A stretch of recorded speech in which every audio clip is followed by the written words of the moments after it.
బీఆర్ఎస్కి మళ్ళీ అటువంటి పూర్వవైభవం వచ్చే అవకాశం ఉంది? ఎందుకంటే బీజేపీ స్ట్రాంగ్గానే ఉంది.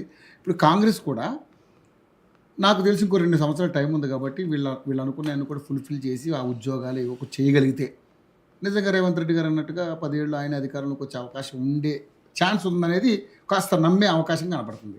సో ఏంటి ఈ 3 పార్టీలని ఒకసారి మీరు గమనిస్తే మీ అనాలిసిస్ ఏంటి అసలు? ముందుగా రవి నీకు, తర్వాత యోయోటి వీక్షకులకు, తర్వాత ప్యానల్ మిత్రులకు శుభ సాయంత్రం. ఇప్పుడు ఎట్లుంటుంది, పని లేనివానికి ఏదో ఒక పని పెట్టుకోవాలి. లైమ్ లైట్లో లేనప్పుడు లైమ్ లైట్లో ఉండాలి, వినరా? అందుకోసం అపోజిషన్ పార్టీస్కి ఏముంటుంది, ఎప్పుడు రేపు రాబోయే మళ్ళా ఎలక్షన్లో మళ్ళీ పవర్కు రావాలన్నది వాళ్ళ ఆకాంక్ష ఉంటుంది. వాళ్ళు ఎప్పుడు కానీ స్ట్రగుల్ ఫర్ సర్వైవల్, మళ్ళీ రావాలి బతకాలని అని ఉంటుంది.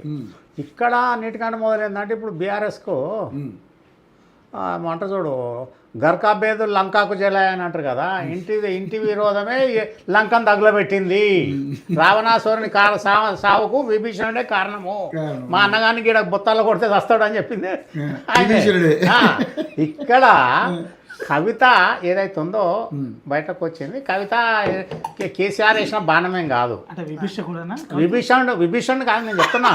అరే నా డిస్టర్బ్ అయిపోయి 20 నిమిషాలు మాట్లాడిరు, మళ్ళీ ఫ్లో ఇదవుతుంది. మీరు ఎవరు మాట్లాడకూరి. కవిత దుకాణం ఏదైతే ఉందో ఆమె పెట్టింది, పార్టీ పెట్టింది ఉన్నది. ఇప్పుడు ఆమె ప్రూవ్ అయ్యేదాకా ఆమెను అట్లా కవిత గారిది సొంత దుకాణమేనా?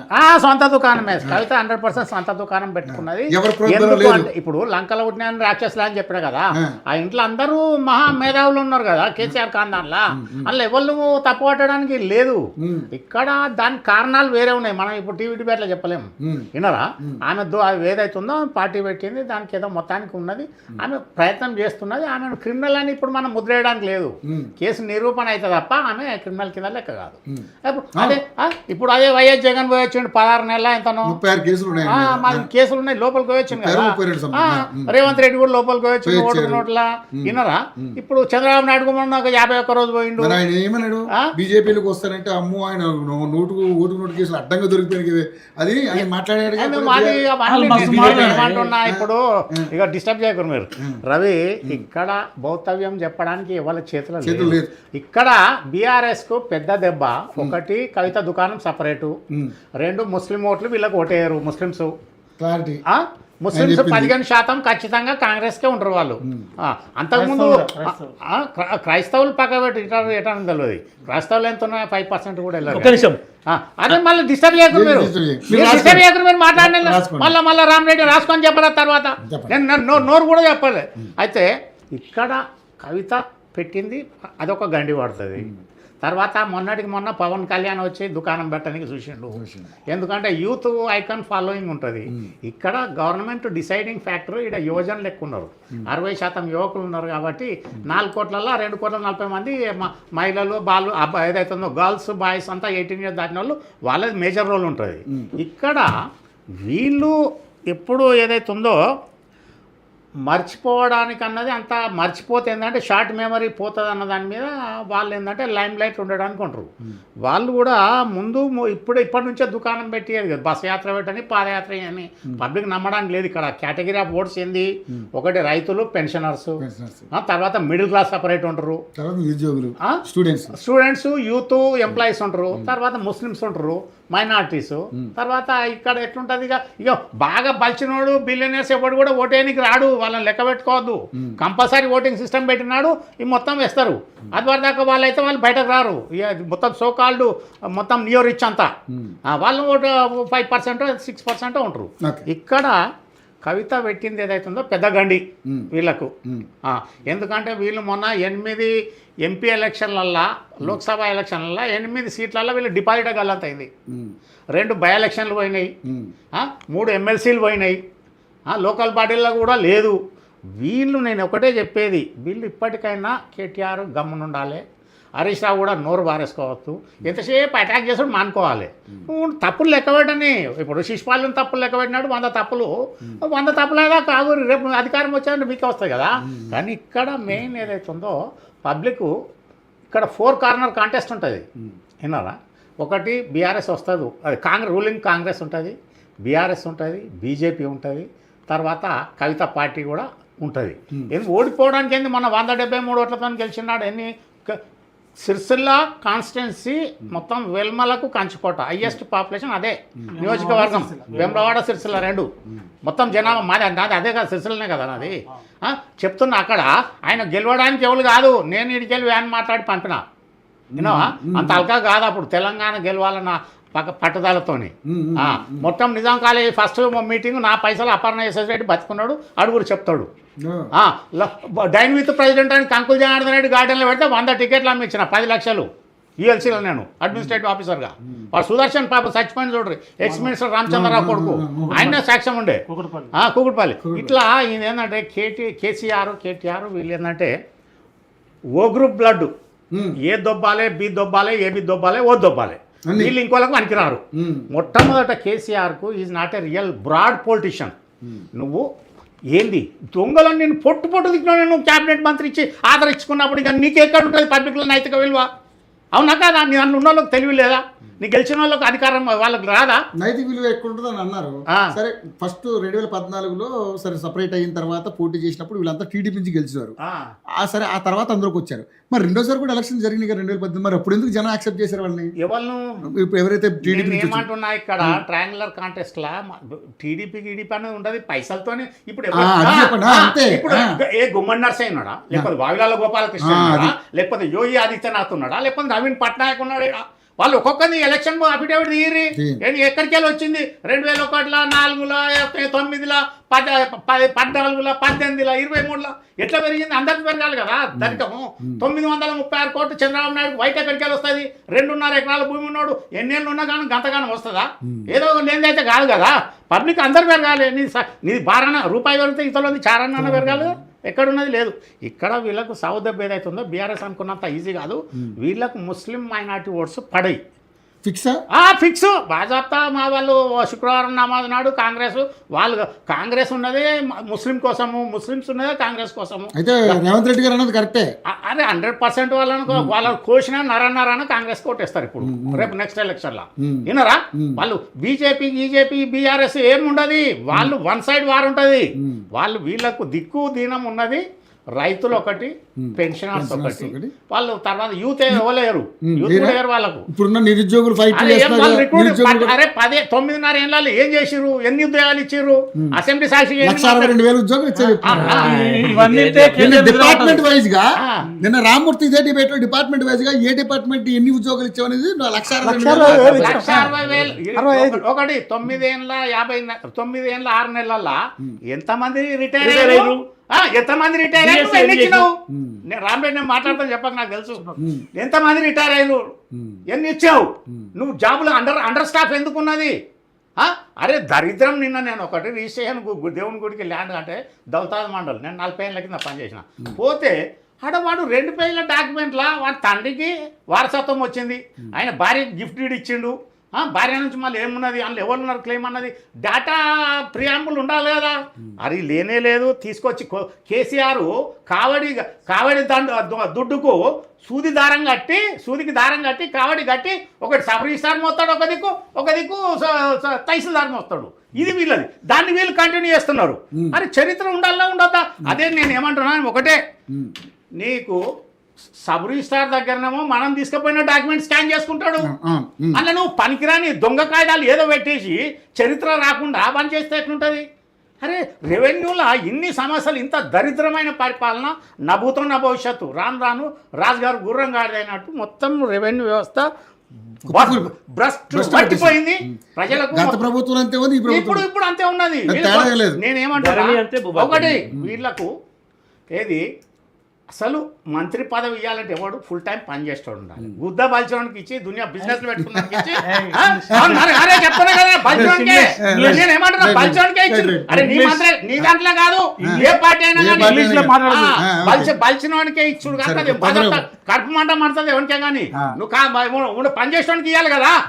అరే నేను చెప్తున్నా నవ్వుతున్న భవిష్యత్తు. ఇంత మటుకు చరిత్రలో రెవెన్యూ మినిస్టర్గా ఒక్కడు రూపాయలు లంచం తీసుకోక పని చేసిండు. మిగతా ఒత్తాలు ఒక్కొక్క చరిత్ర తీయమను. ఎవరు?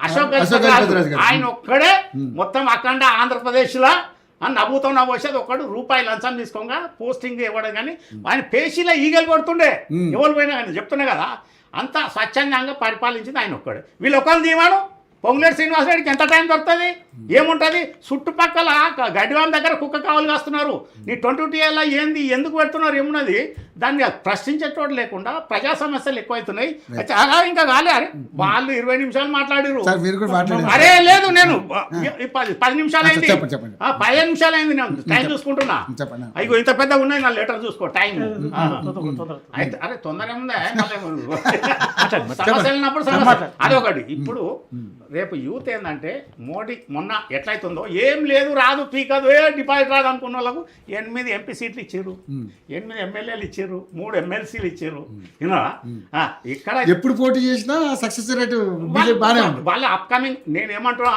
23 ఏళ్ళు పరిపాలించిన కమ్యూనిస్టు అడ్డామల బెంగాల్లో జెండా వాచారు 33 కాదు కమ్యూనిస్ట్ వాళ్ళు 23 25 ఏళ్ళు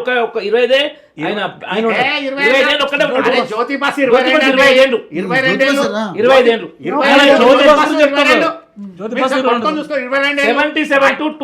రామ్ రెడ్డి గారు వినండి హైయెస్ట్ రూల్ ఇచ్చింది పరిపాలించింది సిక్కిం మినిస్టర్ సిక్కిం తర్వాత నవీన్ పట్నాయక్ తర్వాత నీకు జ్యోతి బస్సు 3వ స్థానం వస్తా చూసుకోండి అయితే ఇక్కడ వీళ్ళకు ఖచ్చితంగా అనుకున్నట్టు లేదు కేటీఆర్ నేను ఇజ్జత్ అజ్జత అరే నాయన నీకు దండము నువ్వు ఎంతసేపు వీళ్ళను అనుడు పక్క పెట్టుకోవాలి వెయిట్ చేయి ఓపికతో మనిషికి patience important patience is bitter but it's fruit is sweet అని జాన్ రోజ్ ఇక్కడ రష్యన్ ఫిలాసఫర్ చెప్పిండు ఓపిక అన్నది ఎవరికైతే ఉంటుందో వానికి ఫలితం తీయగా ఉంటుంది ఇక్కడ హరీష్ రావు కూడా ప్రతిదానికి నోరు వారేసుకుంటుండు హరీష్ రావు ఆయన మంచి పేరు ఉండే హరీష్ రావుకు ఫ్యూచర్ ఉందా లేదా అన్నది కాదు ఫ్యూచర్ అందరూ ఇప్పుడు అందరూ ఎంతమంది రాలేదు బీజేపీలో ఎమ్మెల్యేలు ఇప్పుడు ఎంపీలు కానీ బయట పాత్రలు అట్లా ఆరే కూడా ఉంటుంది ఆయనకి ఎథిక్స్ ఉన్న పాలిటిషియన్ ఇలా తెలంగాణ స్టేట్ సక్సెస్ కావడానికి ఆయన మూలకారకుడు హరీష్ మొత్తం ఫైనాన్స్ మేనేజ్మెంట్ చేసింది ఆయనే బ్యాక్ సపోర్ట్ చేసింది ఆయనే లేకపోతే కేసీఆర్ ఎన్నడో ఫెయిల్ అయ్యేటోడు హరీష్ లేకపోతే 100%. వీళ్ళు ఎప్పుడు వచ్చారు కవిత ఎప్పుడు వచ్చింది కేటీఆర్ ఎప్పుడు వచ్చాడు ఆయన రెడ్డి హాస్టల్లో మీటింగ్ పెట్టినప్పుడు ఏం చెప్పండి కేసీఆర్ నా బిడ్డ కొడుకులు అమెరికాలో రారు నా ముసల్దాన్ని నాకు ఇద్దరికి షారెడ్ బియ్యం అయితే సరిపోయి 2 పూటలు తింటాం వాడి మీద ఇస్తారు వాళ్ళతో కొట్టమని చెప్పిండు తర్వాత దళితుని ముఖ్యమంత్రి చేస్తా అన్నాడు దళిత బంధాన్ని పెట్టిండు ఇవన్నీ రేపు వీళ్ళు 3 ఎకరాల భూమి ఇస్తా అన్నాడు ఇవన్నీ చెప్పి వాళ్ళు అట్టర్లీ ఫెయిల్ అయిపోయారు అదొకటి మొదటి టర్మ్లో మహిళా మంత్రే లేదు మహిళా కమిషన్ లేదు కమిషన్ పక్కబెట్టి మంత్రి సంగతి లేదు ఒక్క మంత్రి కూడా స్వతంత్రం లేదు వాళ్ళు 3-4 తప్ప ఈ రకంగా ఏదైతుందో వీళ్ళన్నీ ఏంటంటే వీళ్ళు ప్రజలు మర్చిపోతారు అనుకున్న దాన్ని మర్చిపోతుండ్రు అది ఇప్పుడు ప్రజలు షార్ట్ మెమరీ ఇవాళ నిన్న నువ్వు ఏం షర్ట్ వేసుకున్నావు యాదికి ఉండదు మన పొద్దుకి ఏం తిన్నావు ఏం తాగినావు యాదికి ఉండదు అట్లా అనుకుంటారు ఇక్కడ ప్రజలు తెలంగాణలో అవేర్నెస్ వచ్చింది వీళ్ళందరికీ సాగుదబ్బ ఏంటంటే సోషల్ మీడియా బాగా హైలైట్ అయిపోయింది ఇలా సోషల్ మీడియా లేకపోతే పొలిటికల్ అవేర్నెస్ ఇంత లేదు ఈవెన్ బీజేపీకి అడ్వాంటేజ్ ఏదైతే ఉందో పొలిటికల్ మొత్తం సోషల్ మీడియా తర్వాత 4th ఎస్టేట్ ఛానల్స్ ఇవన్నీ వచ్చినాయి ఇప్పుడు నేను ఏమంటున్నా వీళ్ళకు సజీవ సాదృశ్యం మొన్న అమ్మాయి ముక్కు పచ్చల అమ్మాయిని రేప్ చేసి పారేస్తే వీళ్ళు చేసింది ఏముంది 1600 కోట్ల రూపాయలు నువ్వు ఎలక్టోరల్ బాండ్స్ పెట్టుకొని 10 లక్షలు ఇస్తే నీకేమన్నా రోగమా దేశం కొట్టుకోపోతే 10 లక్షలు చెక్ ఇచ్చి రావచ్చు కదా అఫీషియల్ గా 1600 కోట్లు నీకు అఫీషియల్ మరి అలా అంటున్నారు సార్ మరి వీళ్ళ మంత్రి సీతక్క గారు వెళ్ళారు ఆవిడ శిశు సంక్షేమ శాఖ మంత్రే కదా మరి ఆమె పోయి 70,000 ఇవ్వడం సార్ వాళ్ళు కూడా 5 లక్షలు 10 లక్షలు పార్టీ ఒకటి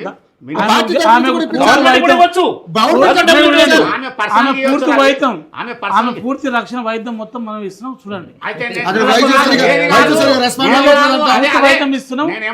అటువంటి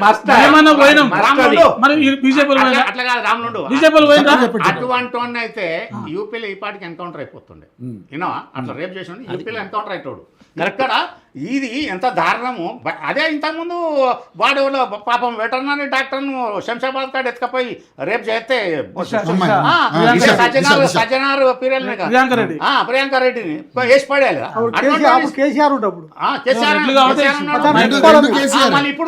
ఇప్పుడు వరంగల్ వచ్చేసి రాజశేఖర రెడ్డి అది ఎవడో వేసింది ఏమంటున్నా ఇక్కడ కూడా వీళ్ళంతా ఈజీ కాదు పాలిటిక్స్ చాలా డే బై డే అవేర్నెస్ ఎక్కువ వచ్చింది, కాంపిటీషన్ ఎక్కువ వచ్చింది. వీళ్ళు ఎంత ఉన్నా కానీ నేను పాదయాత్ర చేస్తా లేకపోతే ఇది బస్సు యాత్ర చేసినంత మాత్రాన ప్రజలంతా నమ్మరు. వీళ్ళకి ఏదైతే ఉందో వీళ్ళు నమ్మకం కావాలని అంత అలక కాదు. వీళ్ళకి మైనస్ పాయింట్ ఒకటి సొంతం బిడ్డ బయట పార్టీ, రెండోది ముస్లిమ్స్ ఇయ్యరు, మూడోదిగా ఉన్న దాంట్లో బీజేపీ స్ట్రాంగ్ అయింది. వాళ్ళకు బాజాప్తా పన్నా ప్రాముఖ్యత ఉన్నారు, ఆర్ఎస్ఎస్ బేస్ ఉన్నది. వాళ్ళు ఇప్పుడు ఏమనుకుంటారు అంటే అన్ని రాష్ట్రాలలో బీజేపీ రూలింగ్ ఉన్నది ఎట్లున్నది అన్న కాడొచ్చు. ఇప్పుడు నిన్న రాజస్థాన్లో 332 మందిని సస్పెండ్ చేసిన చీఫ్ మినిస్టర్ కరప్షన్ లిస్ట్ ఉన్న వాళ్ళని 59 మందిని బయట వారేసారు. కరప్షన్ మీద ఒక్కరు మాట్లాడరు, మొత్తం ఇష్టారాజ్యము తెలంగాణలో ఎవరు మాట్లాడతారు? రేవంత్ రెడ్డి కూడా ఎంతసేపు వాళ్ళది మొరుగుడు కాదు. నీ ఎడ్యుకేషన్ నీ దగ్గర పెట్టుకుంటావు, మున్సిపల్ అడ్మినిస్ట్రేషన్ నీ దగ్గర పెట్టుకుంటావు, హోమ్ నీ దగ్గర పెట్టుకుంటావు. నువ్వు ఉన్నది ఎక్కడ ఇంకా 2 మంత్రి పదవులు నింపవు. 2.5 ఏళ్ళు అయిపోయింది. ప్రజలకు ఏం సేవ చేస్తారు? మీరు సేవ్ చేయడానికి వస్తున్నారు, ప్రతి ఒక్కడు మొత్తం గుండు కొట్టడానికి వస్తున్నారు తప్ప ప్రజలకు ప్రేమతో సేవ చేస్తాం అన్నది ఇక్కడ ఎవరికి లేదు. వచ్చే ఎలక్షన్లో నాట్ సో ఈజీ. చూద్దాం. రైట్. ఇప్పుడు రామిరెడ్డి గారు లేకపోతే రామ్ గోపాల్ గారు కానీ రాములు గారు అన్నదానికి అంటే నిజంగానే ఇప్పుడు మీ వైఫల్యాలన్నీ వాళ్ళందరూ కూడా ఎత్తి చూపించారు. సో మళ్ళీ మేము అధికారంలోకి వస్తాం, అధికారం మాదే, మీ సింగిల్ ఎజెండాతో పోతాం, సింగిల్గానే పోతాం అని మాట్లాడితే దాంట్లో హాస్యాస్పదంగా కనిపిస్తుంది అని చెప్పేసి వాళ్ళు మాట్లాడుతున్నారు. దానికి ఏంటి ఫైనల్గా మీరు ఏం మాట్లాడుతున్నారు? ఇంకోటి, మీనాక్షి నటరాజన్ గారి మీద కాంగ్రెస్ పార్టీకి సంబంధించినటువంటి వ్యక్తులే ఆమెని ఘోరంగా అవమానపరిచారు, ఘోరంగా ఆమె ఈరోజు ఆ పదవి రాకుండా చేసింది ఆ పార్టీ వాళ్ళే, మీరు ఇమీడియట్లీ సిట్ ఆదేశాలు ఇవ్వండి అని చెప్పేసి కూడా మాట్లాడారు ఆయన. ఏంటి మీ ఉద్దేశం ఏంటి అసలు? మీనాక్షి నటరాజన్ను వారి సభ్యత్వం తిరస్కరిస్తున్న కారణం అందులో రేవంత్ రెడ్డి గారి పాత్ర ఉంది. రేపునా మేము మీ పార్టీ మీద దావా చేయాల్సి వస్తుంది. మీ పార్టీ మీద దావా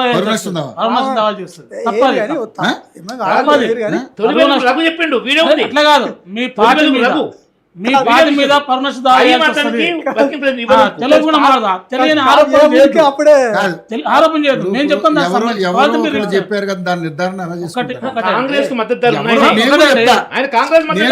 తెచ్చుకోవాలి. ఇప్పుడు ఒక కేసు ఉన్నది, దాని పూర్వ పర్వాలు తెచ్చుకోవాలి. ఒక సమస్య